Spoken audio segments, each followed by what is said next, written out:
नमस्कार मंडळी, स्वागत आहे तुमचं माझ्या नवीन कन्सेप्टमध्ये. तो आहे स्टोरी टाईम.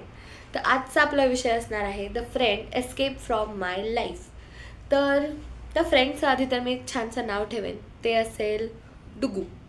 डुगू छान राहील. तर डुगू आणि माझी फ्रेंडशिप झाली होती एका ऑनलाईन क्लासेसमध्ये. मी शाळेत असताना जे ऑनलाईन क्लासेस सुरू होते, लॉकडाऊन होता तेव्हा, तर माझी आणि तिची मैत्री खरं तर तिथेच झाली. तर तिच्याशी मैत्री झाल्यावरती म्हणजे खूप छान वाटलं. मला असं वाटलं की ओके, खूप चांगली फ्रेंड आहे. पण इथे प्रॉब्लेम असा झाला होता पहिला, की माझ्या मित्रांना ती मुलगी अजिबातच आवडत नव्हती, जस्ट बिकॉज की ती टॉमबॉय होती. मित्रांनी ती गोष्ट अजिबातच एक्सेप्ट केली नाही आणि मलाही सांगितलं की प्लीज तू ह्या मुलीशी मैत्री करू नको, नाही तर आम्ही तुझ्याशी मैत्री नाही करणार, ती खूपच वियर्ड आहे, ती अशी आहे तशी आहे. आणि पण मी वेडी, मी त्यांचं कधी ऐकलंच नाही आणि मी तिच्याशी मैत्री कंटिन्यू केली.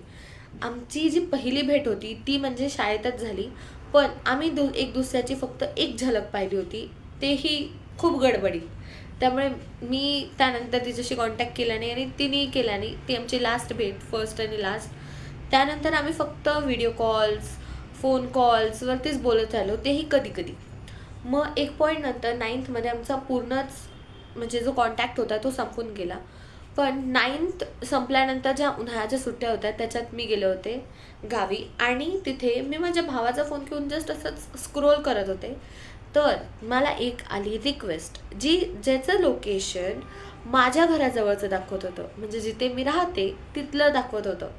मी म्हटलं कोण असेल बाबा, हा माझा एखादा मित्र तर नाही आहे, म्हणून मी ती एक्सेप्ट केली.